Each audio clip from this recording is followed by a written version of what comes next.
Thank you. Attorney Danao. Magandang umaga po. Good morning. I just want to address, because ito po yung parang mainit na issue, dun sa 6 billion.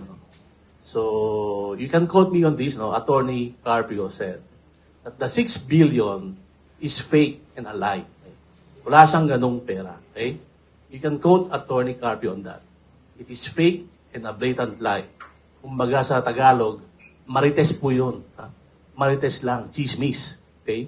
Dahil ang ginawa po ng AMLA, kung babalikan nyo po, sinasabi na transaction value. Di ba? So yung total amount ng mga transaction, inad-add nila.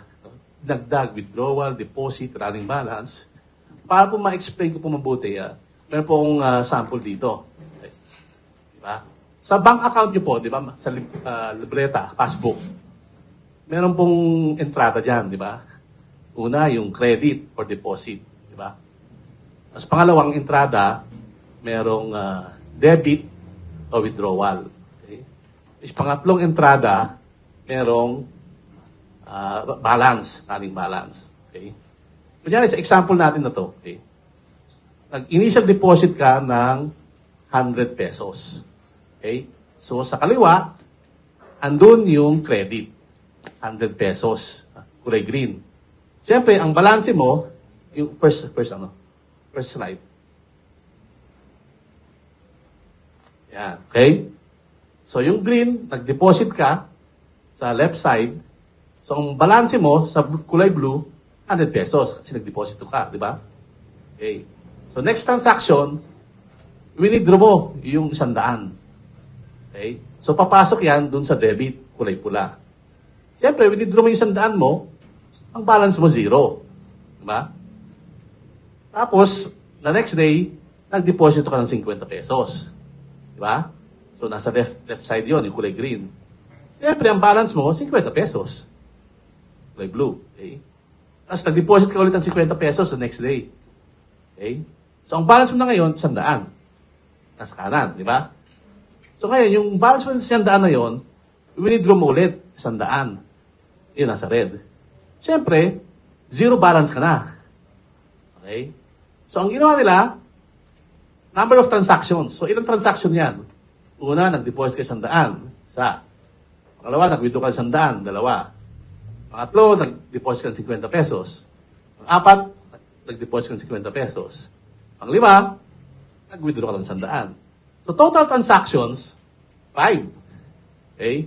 Ang total transaction value nun, i-add mo yung 100 na dineposito mo, add mo yung 100 na withdraw mo, i-add mo yung 50 na dineposito mo, i-add mo yung 50 na deposito mo, i-add mo yung 100 na withdraw mo. Pag tinotal mo yan, 100 plus 100 plus 50 plus 50 plus 100, 400. So, yun ang sinasabi ng transaction value. Pero sa totohanan, ang balanse mo, 0. Di ba? Ay, hindi nila sinasabi yun. Hindi nila in-explain na nang mabuti sa mga tao na yung number of transactions mo at yung total transaction value ay magkaiba sa actual balance nyo. Diba? Tingnan nyo po yung libreta nyo.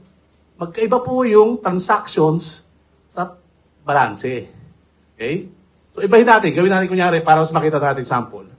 Okay? Kunyari, mag-umpisa tayo sa 1 million. So, ganun din yun. Diba? 1 million, deposit. 1 million, withdraw. 500,000, deposit. 1 million, deposit.